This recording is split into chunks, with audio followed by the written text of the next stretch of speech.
You know, living out in the country, you expect a certain amount of peace and quiet. That's why I bought this land, to get away from the hustle, the bustle, and especially the drama. But it seems like drama has a way of finding you, even out here. And in my case, it came in the form of my new neighbor, let's call her Karen, and her newfound love for homeowners associations. It all started on a perfectly normal Tuesday. I was out on my tractor, just minding my own business, tilling a section of my field near the property line. The sun was shining, the birds were singing. It was one of those days that make you glad to be alive. I'd been working this land for years, just like my father and his father before him. We know every dip, every rock, every inch of this place. Suddenly, I hear the screech of tires and a loud thud. I kill the engine and hop down.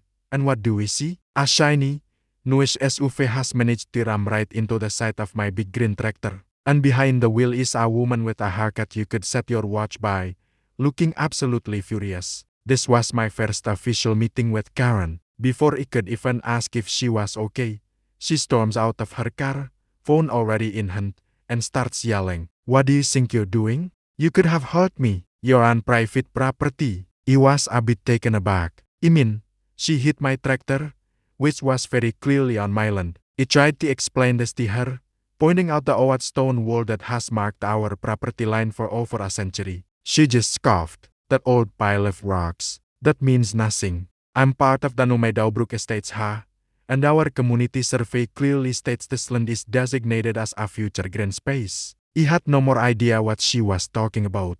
Meadowbrook Estates was the new development on the other side of the road. My farm had nothing to do with it.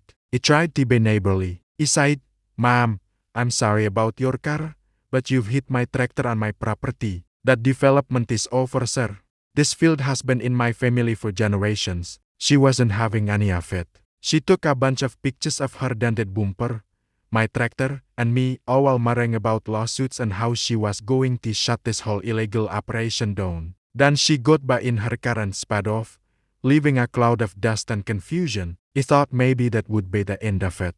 A strange, angry encounter, but nothing more. Boy, was he wrong. The very next day, I received a certified letter. It was from the Meadowbrook Estates, complete with a very official-looking letterhead. It was a cease and desist order. It demanded he immediately stop all agricultural activities on the disputed land, which they claimed was their designated common area. They even included a blurry satellite map with a big red circle drawn around my entire but 40 acres. According to them, a clerical error in the county records from decades ago made their claim valid. They were essentially trying to annex half of my farm. My jaw hit the floor. This wasn't just some misunderstanding anymore. This was a full-blown land grab. And it was all because this woman, Karen, had a fender bender and decided she was entitled to my property as compensation. I knew I couldn't fight this alone. These HOAs, they have lawyers on retainer, ready to bury you in paperwork. So,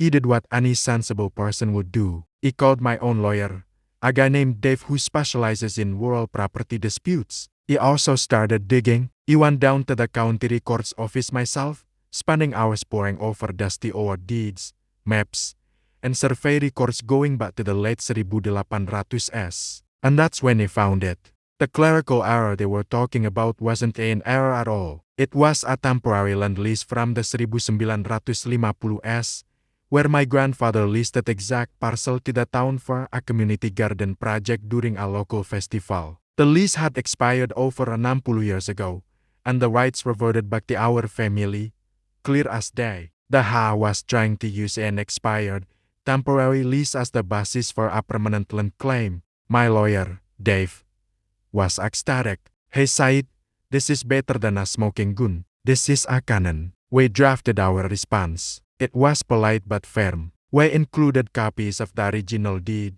my family's tax records for the property for the last 70 years, and the crown jewel, the expired lease agreement from 1957. We pointed out that their claim was not only baseless but potentially fraudulent. We also addressed the initial incident.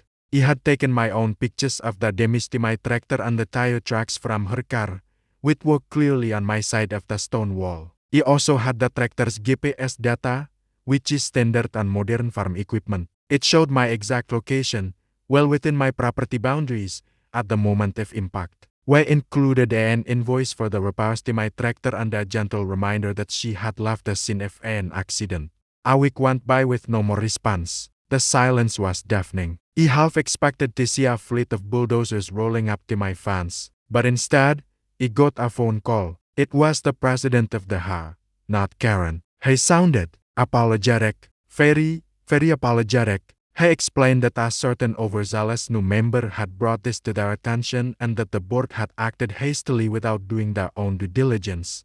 He admitted their lawyer took one look at our response and told them to drop it immediately unless they wanted to face a massive countersuit for frivolous litigation and slander of title. He assured me they were dropping all claims to my land and that the cease and desist was officially rescinded. He then mentioned that Karen was facing a review by the HOA board for her conduct and for causing the association significant legal exposure. The best part? A check arrived in the mail a few days later, covering the full cost of my tractor repairs. No more questions asked. I never heard from Karen directly again, though I did see her car getting towed out of the development a few months later. Rumor has it she got into so many disputes with the house she so desperately wanted to represent that they eventually fined her into moving out. The whole thing was a huge headache, but it taught me a valuable lesson. Know your rights and always keep your paperwork. Some people think they can just bully their way through life, but a little bit of research and a good lawyer can stop them in their tracks. My field is still my field, the old stone wall is still the border, and my tractor is back to work. And honestly, the peace and quiet out here feels just a little bit sweeter now. Thanks for listening to my story, and I'll see you in the next one.